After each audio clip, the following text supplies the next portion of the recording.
sem ser idólatra. Isso é muito forte. Agora preste atenção. A Igreja Católica Romana insiste em dizer que não comete o pecado de idolatria quando os católicos se prostram diante da imagem do suposto santo. É assim ou não? Vocês praticam idolatria? Não! A gente venera.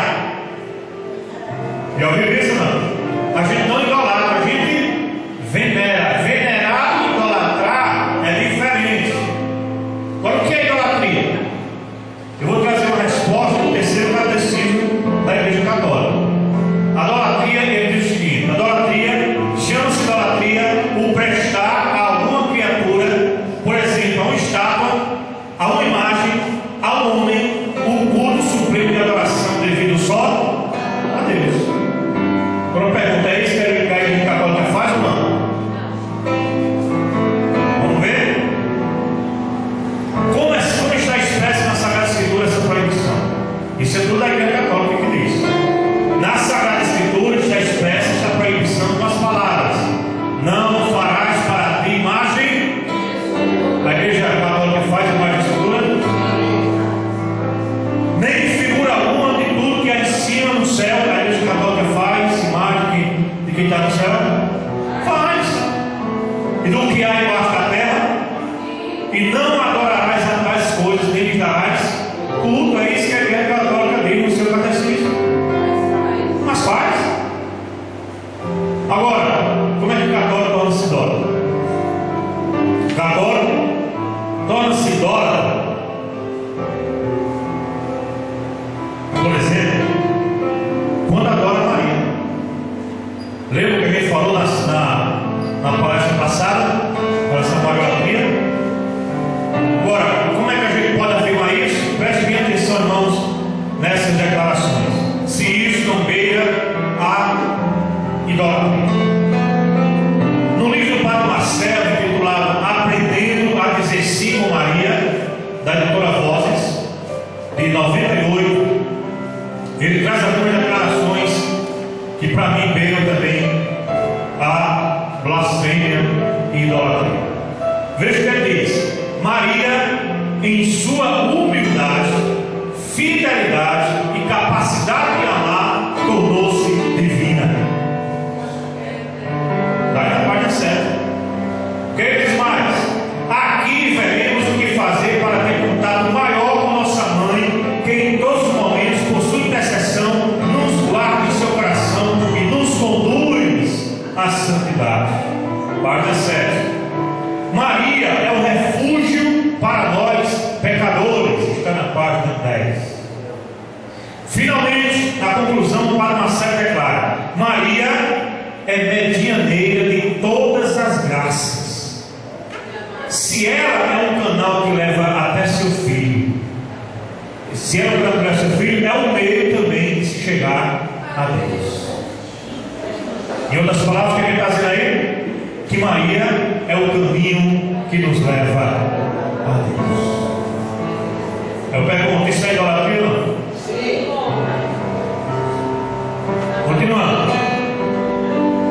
Que diferença há entre o culto que prestamos a Deus e o culto que prestamos aos santos? A Igreja Católica diz o seguinte, preste atenção: o culto que prestamos a Deus chama-se latria. Tem muito católico que não sabe disso. Você que era católico, sabia disso? O culto que prestamos a Deus chama-se latria, isto é, adoração e adoração. E o culto que prestamos aos santos chama-se dulia, isto é, a veneração aos servos de Deus. Enfim, o culto especial que prestamos a Maria Santíssima chama-se hiperdulia, isto é, especialíssima veneração como mãe de Deus. Está no terceiro catecismo aí, 76, resposta à pergunta 371 na página 76. Em outras palavras, a adoração ou a desculpa que a Igreja Católica dá para ter essas venerações é dizer isso: não, quando você está adorando a Deus, você está prestando uma latria. Quando você está venerando os santos, você está prestando uma dulia. E quando você está venerando Maria, aí você está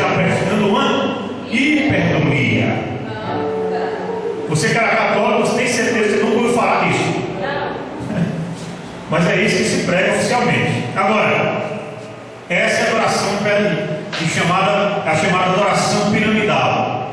Entende? Na estrutura piramidal do culto da Igreja Católica Romana. Idolatria, adoração a Deus; hiperdulia, devoção a Maria; idolia, devoção aos santos e aos anjos. É assim que a Igreja Católica se defende. E agora, irmãos, preste atenção.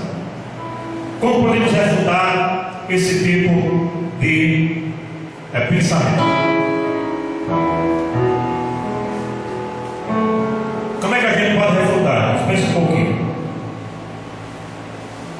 Se é correto pensar assim? A Bíblia fala sobre esses tipos de adoração.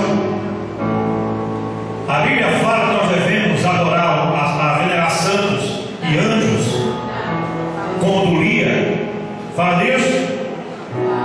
Fala que devemos devotar a Maria, essa adoração chamada hiperdulia. Fala? Na sua Bíblia tem isso? Na minha não tem não. Como é que a gente pode refutar? Preste atenção. Será que as pessoas que se prostram diante de uma imagem da Conceição Aparecida, ou de São João, ou de São Sebastião, ou até mesmo de Jesus, sabem que estão cultuando em nível diferente? Claro que não. Ou para eles, ou para elas é tudo a mesma coisa. É tudo a mesma coisa. Agora imagine, irmãos, um católico romano, bem instruído, que vai para o seu culto. Primeiramente ele pretende cultuar São João.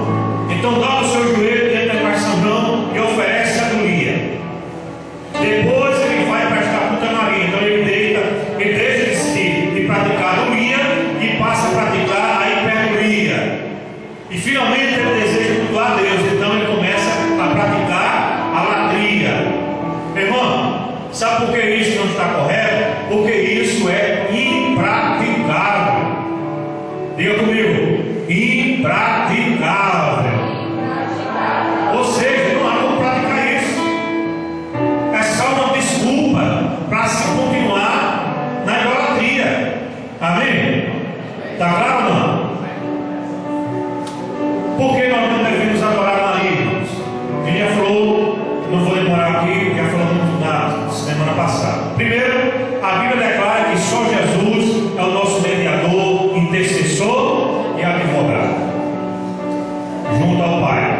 Porque é um só Deus e um só mediador entre Deus e os homens. Quem é Ele? Cristo Jesus, vamos primeiro logo eu cito. Tem outros textos que dá tempo para a gente ler.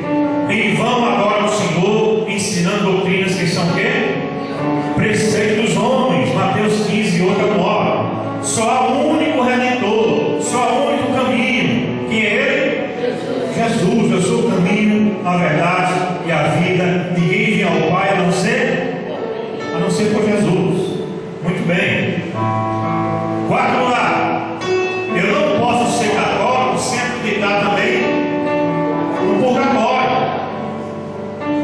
Não posso, tem que acreditar no purgatório para ser católico. Ainda no Catecismo, na página dos 2, 9 e 7, diz o seguinte: os que morrem na graça e na amizade de Deus, mas não estão completamente purificados, embora tenham garantida a salvação eterna. Presta atenção, embora o quê? Tenham o quê? Garantida a salvação eterna. Passam após a morte por uma purificação, a fim de obter a santidade necessária para entrarem na alegria do céu. Então o purgatório é uma antessala para ir para o céu. A igreja denomina purgatório esta purificação final dos eleitos. A igreja formulou a doutrina da fé relativa ao purgatório, sobretudo no Concílio de Florença e de Trento. Agora, preste atenção. A doutrina do purgatório só foi aprovada em que ano? 1439. No Concílio de Florença, confirmado definitivamente no Concílio de Trento, 1549, 1563. Mas ela já existia desde 1070. Mas mesmo assim, 1000 anos depois que a igreja foi fundada, foi que inventou essa história de purgatório. Não existia. Na Bíblia não há lugar para purgatório. A gente já falou um pouquinho, né, na palestra do Purgatório dos Católicos. Essa doutrina ensina que os cristãos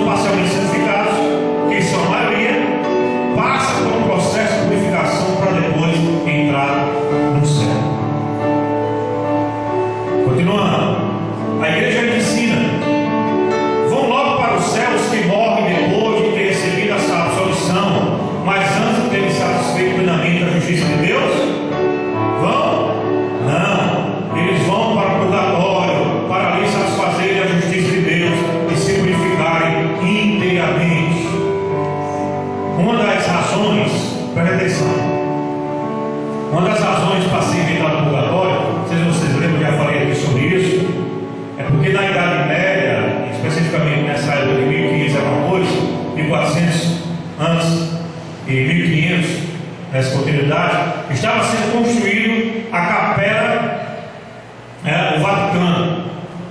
O Vaticano, na verdade, estava sendo construído nessa época. E a igreja precisava de dinheiro, La Plata, estava precisando. Então criou-se a doutrina do purgatório também, para tirar dinheiro do povo. E alguns bispos e frades iam para as aldeias com os cofres e se vendia indulgência para perdoar os pecados e também livrar-se as almas dos parentes do purgatório. Ele chegava, por exemplo, para as pessoas: olha, você quer, se sua mãe morreu, você quer que ela fique livre do purgatório e vá para o céu? Quero. Você tem que pagar a igreja. E tem aquela frasezinha famosa que dizia o seguinte: na hora que a moeda no fundo do cofre cai, a alma do purgatório sai. O cara de pau demais, né? Fala a verdade. Estratégia para as pessoas ficarem com medo da sua mãe, seu pai, seu filho ficar no purgatório. Elas vendiam até a galinha, cabra, boi, o que tivesse para dar para a igreja católica. Foi contra as indulgências que Martinho Lutero, se revoltou. Porque a salvação não é por merecimento, nem pagando que a gente tem um perdão dos pecados, mas simplesmente crendo no sacrifício de Jesus. Amém, meus filhos? Então veja: podem as almas em estado de purgatório serem aliviadas por causa das suas penas? Não. Sim, perdão. As almas que estão no purgatório podem ser aliviadas com o quê? Com orações. O que mais? Com esmola, com todas as demais boas obras e com as indulgências, mas sobretudo com o quê? Você lembra que eu falei sobre isso, né? Que tem que pagar para fazer isso. Vamos continuar. O que a Bíblia diz? A Igreja Católica descobriu 4 lugares no além. Quais são os lugares? O céu, o inferno, o purgatório e o limbo. Vou explicar agora. Para o limbo é que vão as pobres crianças que morreram sem batismo. Vão para o limbo. A Bíblia diz que o batismo, irmão, não salva ninguém. Atos 10, 47 e por aí vai. Jesus falou de quê? Jesus falou de 2 caminhos, 2 portas e 2 fins. Quais são os 2 fins? Céu e inferno. Tem outro? A Bíblia menciona esses 2 lugares depois dessa vida: o céu e o inferno, que nas línguas originais bíblicas, gregas e no hebraico são assim chamados: Sheol, Hades, Geena. Ainda tem outra palavra também, Tártaro, muitas vezes é traduzido por sepultura. Para o cristão não há mais condenação, pois alcançou justificação pela fé no vazio nome do Senhor.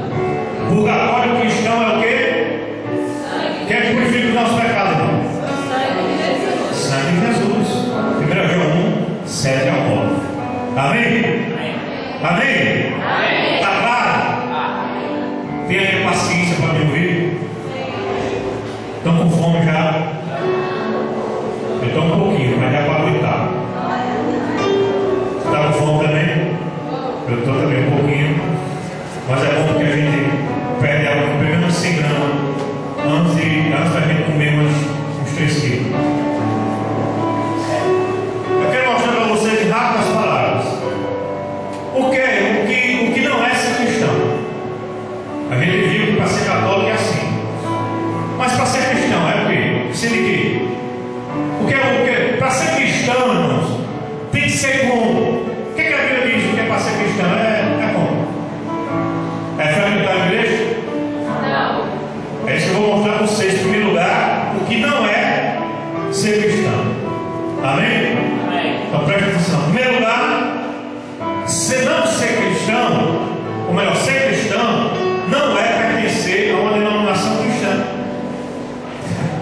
quer seja ela